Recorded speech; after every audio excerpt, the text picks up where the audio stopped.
Just Get Hired podcast. I'm your host, Jessica Fiesta George, and I hope you're pumped as I am for today's show because I've got a guest who doesn't really need an introduction, I think. If you're one of his 100,000 plus followers online, you're missing out because he is the real deal. He calls it out with no nonsense when it comes to the HR world. So I would love to welcome you in, Dan Space, to the Just Get Hired podcast. Did I just realize now that Just Gets Hired is like a play on words of Just Get Hired that also references your name? Light bulb.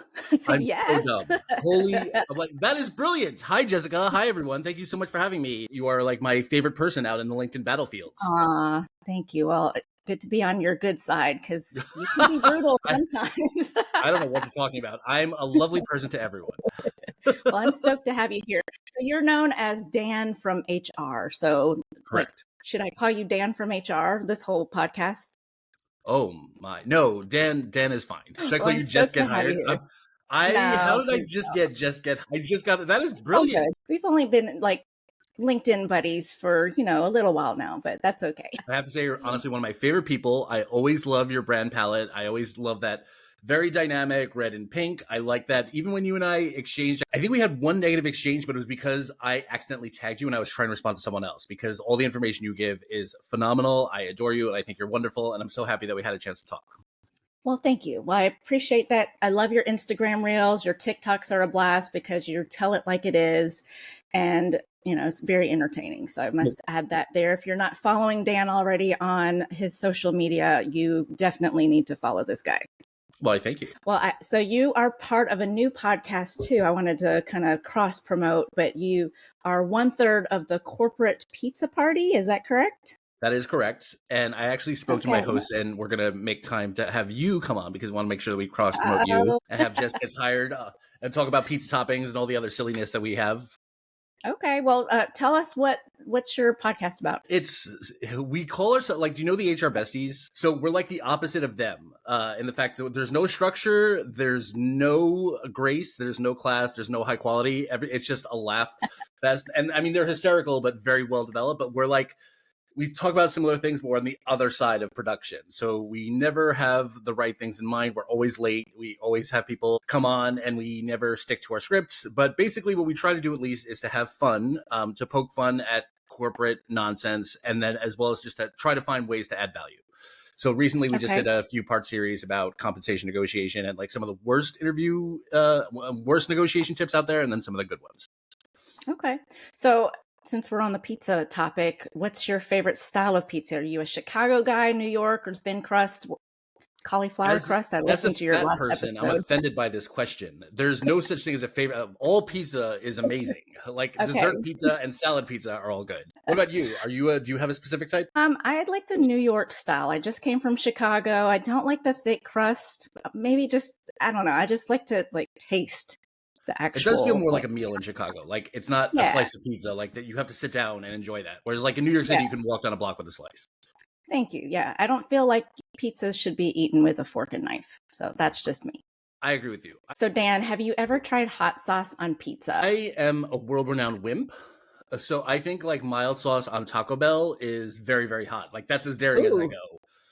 Okay. For those people who can't see, Jessica's looking with the perfect blend of condescension and shock. She's trying to be so polite about it. I do not like hot at all. Mild is dangerous for me. I'm like, whoa, that's gonna be a crazy night. Okay, well, I do like hot sauce, and Spicy Gnome is sponsoring this episode, so I do have to encourage everyone to go out there and go to their website. It's spicygnome.com to order a bottle of your hot sauce. Try it on pizza. Try it for Dan, since he's not going to probably put that on there. And then listen to his podcast and then pull up another episode of this one and spice up your life and your career. So actually, that reminds me of something. Since we're on the topic of spices, I dated someone who loved spice. It was his favorite thing. We have a few videos of YouTube where I would always get him like gift box sets of different hot sauces. So now I have to try this one. But for people that like spice, is it a taste that you like, or do you like the sensation, or is it both? A little of both, but I like that burn. Like that burn, like that it adds to the whole textural element. Yeah, like even like wasabi. So I like eating sushi. Like the green wasabi, just like when it starts hitting you right between the eyes and your eyes start to water, I don't know, I get a rush. I love that feeling. So I love hot Sounds sauce, delightful. and I'm from the South. So yeah, I'm from the South. We put hot sauce on everything. You're absolutely selling this. Hey, I do want to say thank you to the Spicy Gnome for sponsoring this. But so let's get back to business. We're going to talk about like ineffective questions that candidates ask during the interview process and how to make it better. I hear those questions all the time, like what does your company do? Do you have flexible hours? What's the salary for this position? And when I hear stuff like that, in the back of my mind, I, kind of hold it in, but I always ask, did you even check the company before you applied? Like, why are we still asking these types of questions? So that stuff happens a lot more than people probably would like to admit. But Absolutely. what's your take on that? What questions make you cringe? How can candidates turn those around to be something more effective? My thought process is this. I think you and I both know that what used to be a courtesy by having candidates ask questions has now become a very strong part of the interview process. The types of questions that candidates ask matter, but we never told candidates that. And Right. so then when candidates are like, wait, I should ask questions, then what do? They go into Google, what question should I ask? And what comes up? BuzzFeed articles, LinkedIn listicles, career coaches, people whose job it is to sell advertising space or sell their products, not sell you something that's actually going to bring you value. And so anytime I come across those questions, I try to be very, very forgiving. And I'll say, let's move this away from the BuzzFeed top 10 questions you should ask listicle, and let me put you in the right frame of mind. I always loved, there was one of my mutuals, her name was Modern S, her name is Marie. She stopped posting content a few years ago, but I loved what she had said. Never ask a question another candidate could ask. And I thought that was so brilliant, because that to me is such a personal reflection of how well that interview should go, that it should be based on the personal nuance experience that you have with the panelist. And so my last piece of advice that I always tell candidates is to do two things at once. Ask questions on things you're honestly curious about, but also doing your value. So like as a perfect example, when I was at Electronic Arts, we started to partner with a company that could do predictive modeling for our workforce to say, how likely would it be that this person is going to resign within 2 years? And we got it down to like a 90% accuracy. So when I was interviewing with Spotify, I asked that as a question. I said, at Electronic Arts, we're starting to use predictive modeling. Is that something I could do here? Is that something Spotify's doing? So that did two things at once. It showed Spotify that I knew what HR data was, and it was genuinely a question that I had. Okay. So how about some advice for first-time job seekers? They've never really gone through a bunch of interviews. They probably don't have a lot of real-world experience. For someone who's new to the job market, what can they do to focus on preparing for an interview? What are elements that might help them stand out without extensive experience? So it is silly as it sounds. What I always tell candidates, especially newer to the job market, is when they say, I have this interview with this company next week, and I'll ask, explain what this company does in one sentence. If you can't do that, that's your place to start. And sometimes I'll get ChatGPT copy and paste, which I'm not going to obviously tell. But if you are doing yourself a disservice as a candidate if you can't articulate what this company does and you don't understand your place within that company, because your question should be based on that. And so my rule of thumb is always research what the company does. And that means Google, what does this company do? You can, by all means, you can ask ChatGPT to explain it, but then also ask about its competitors, ask what industry it is. Is this a state company? Is this a national company? Is this an international company? And one of the most important things, and I've seen this work so many times so well, study this company's social media. Who are the company's customers? What is their brand? Who are they trying to reach, and how are they trying to do it? That's good points. So now, what about you? What has been like your least favorite question that's ever been asked? Gosh, I mean, there's so many. We can do a whole podcast episode on all of this. Like, I'm trying to keep it short. So, I mean, or how about might this? have to come back to Has that. there been a question that has really like knocked you out of the park? Like, wow, what a good question. I'm glad that candidate asked. I still haven't come across that, to be honest with you. Really? I could see and if why. we do, I'm writing a book about it. If so, we're gonna have to do like a whole thing about it. I don't think there is like the right interview questions that people really dig in and ask, because I mean, I hear the same things over and over again. So there hasn't been one I can honestly say right now that comes to mind that's blown me out of the water. And I think I can imagine, especially for your role specifically, because I've been a panelist for leaders. I've had to hire people, so I've had like 3 different sort of profiles as relates to the types of interviews I had. But when I did recruiting work, like where as a recruiter, I think I would have to agree Mhm. with you, because the questions where it was like, what does the role entail? Who does the role report to? Why does the role exist? What is the pay? What is the culture like? It's the same sort of things. So yeah, I would Yeah. align with you that I don't think I've ever come across that in a recruiting hat, but I have been blown away as a hiring manager. Yeah, they're all variations of the same question. So how Yeah. they get asked is different from person to person, but the core of the questions are going to be the same Yeah. to me. I can see that.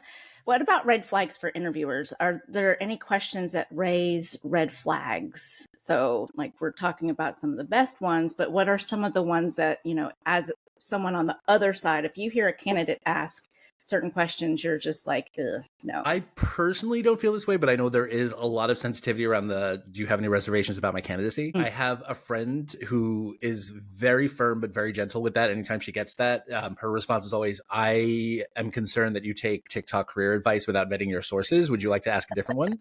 Which I think is great. To me, I think there's no particular red flag question. I think there's lazy questions in which the person Okay. is asking a question just because they have to ask the question. The other are questions that demonstrate they don't know what they're talking about. And I had that happen in one case. This was for an HR generalist position for a different person's team, and the person asked something like, "What does this stand for?" Mhm. And like, while I could understand, there's general nuances to acronyms and whatnot, it's such a core principle to being an HR business partner that it sort of gave me pause. Okay. What about building connections? It's hard to build that rapport when you're sitting down with an interviewer. Everyone gets nervous. I mean, you and I sit down and we talk to people all the time, so it comes natural. But I still even get nervous. Hey, I was nervous like interviewing you. Okay. No, but we all get nervous. And as much as you can rehearse the right questions to ask, you start to forget, like, okay, I probably need to build rapport with this person who's interviewing me so that they can see my personality. What type of tips do you have on someone for someone who's trying to establish that connection? I guess I should say. So I always look at it in two ways. I try to move away from trying to connect at a personal level. I know people like give advice like, find something in their background and try to make a connection on it. I actually did that with one of my first jobs ever, for Warner Brothers. The person had a Harry Potter poster in the back of their office, and I was like, "Oh, I love Harry Potter," and she was like, "Oh, is this not my office?" Amy Bowman, I still remember her name, and I was like, "Okay, so don't do that ever again," because that was the wrong thing to do. I always try to advise people is two things. One is that if you're nervous, keep reinforcing yourself. You're there for a reason. The company has looked at your resume or has spoken to you for a phone screen and has decided that you belong in this seat because you potentially belong in this company. So while it's okay to be nervous, just reinforce yourself that you are there for a reason. Where I do think it's much smarter to build connections is, and you using questions to do this, is connecting your knowledge to where the company needs you. So I thought someone had done such a phenomenal job at this. One of my last companies, she was an amazing candidate, and we had hired. There were four other candidates before her, and like similar to never giving people feedback, like those four did great. There was not one thing wrong that any of those four did. But what she did was she consistently asked questions that demonstrated she understood what was happening at the company, and she would consistently reinforce, okay, so what you need is a person to do this because this doesn't work over here, and this is not working here, but here are the resources that you have, and here's where the goal is. So asking questions that connected your knowledge to what the company needs is a phenomenal way to stand. Okay. Well, now give me the Dan from HR point of view when it comes to ineffective questions candidates should that they ask during interviews and how to make them better. What is your Dan from HR perspective? Never ask questions that are asking the person across from you to predict the future. So Okay. everyone says, like, what does 30, 60, 90 days look like? Where do you see this role evolving? Like, what type of skills do companies promote? How do people thrive? Like, things like that, you're going to get a very canned response. And this is not to suggest that the topic isn't important. It's just you've wasted 3 to 4 minutes of you asking a question that's not giving you any value. So the best way to do it is to be really specific. I like when there was I can't take credit for it, but I liked there was a movement where people would ask, tell me about a time where you had to discipline an employee. Have you ever had to fire Mhm. someone? Have you ever had to manage someone out? How did you manage poor performance? And at a meta commentary point as an HR person, that's really important to me anyway. But like, that's a great thing to ask a potential manager. Oh, I love that. Never I thought thought so about too. it that As well way. as then starting to ask about their management style. How did you reward someone? How did you develop someone? Not what does 60, 90 days look like, because they can't predict the future, but Exactly. what has been your reward style? Okay, well, that's good because you want to know, especially if the person sitting across from you is going to be potentially your manager, you want to make sure that, is this someone that I'm going to learn from? And is this a place that I can grow with? Or are you going to even like your manager Exactly. who's sitting across from you? Right? Correct. All right, cool. So you have also some great resources. I was kind of snooping around your website. Do you mind plugging that in for me? How dare you? That's private. I don't want anyone to check my website. So, it's danfromhr.com. I've started to move all of my documents, especially because my TikTok account got banned and now TikTok itself is getting banned. So I've started to migrate all my content to that website. So tons and tons of free resources. I keep telling people who reach out to me, could you redo my resume? Could you help redo my LinkedIn? Could you teach me how to interview? And I'm like, I can. I don't want to. I don't want your money. Exactly. Save this for yourself. However, if you insist, I do know that I'm good at it. So what I did instead was just to make books that are far more cheaper than what my rates would be on how to build a resume, because my thought is I want to educate so that you never think you have to pay for this again. But all that's available on danfromhr.com. Well, that's why I do this podcast. I mean, I don't feel like I need to take everyone's money on some things that I feel like you should probably learn how to do on your own. Exactly. That's just my philosophy. And if you're on the job market, you don't have the extra couple dollars or hundreds of dollars that we know some of our friends on LinkedIn are charging like thousands of dollars just for them to rewrite your resume. Yeah, ridiculous. That's another topic too. We might have to save that. Very true. But yeah, if you want to know what I'm talking about, you can go over to Dan's TikTok because he's got a lot of juicy content when it comes to that. I don't know what to talk about. All I talk about is vegetables and healthy lifestyles. That's right. Dan, this was so much fun. Thank you so much for coming on to my show, Jess Get Hired. Don't forget it. Now you can't forget it now. It's amazing. It's so brilliant. Thank you so much for having me. And thank you so much for everything you do. I constantly tell people to follow you on LinkedIn because you're one of the very few people that consistently post about value, that brag about value, that are really authentic and sincere and can back it up with their experience. You're like one of my favorite people. Well, thank you so much. Well, I hope you guys took notes because Dan's tips are pure gold if you are looking to make a great impression during a job interview. Before we go, I do want to say thank you again to the Spicy Gnome. Don't forget to check out their hot sauce lineup at thespicygnome.com. It's the perfect addition to your pizza night, and You'll be supporting a great company while you're at it. Also, I want to say thank you again. Make sure you go listen to Corporate Pizza Party. And if you enjoyed today's episode, give it a like, share with all of your friends, subscribe to the Just Get Hired podcast. I would also love to hear from you guys. Review this on iTunes or Audible, write comments on YouTube. I'm trying to boost that channel as well. Follow me on all of my social media channels at Just Get Hired. And thank you guys for tuning in. I will be back next week with another fantastic guest and more career tips to help you land that dream job. Until then, stay awesome and keep reaching for your goals. My name's Jessica Fiesta George, your host of the Just Get Hired podcast, and I'll catch you next week. Bye.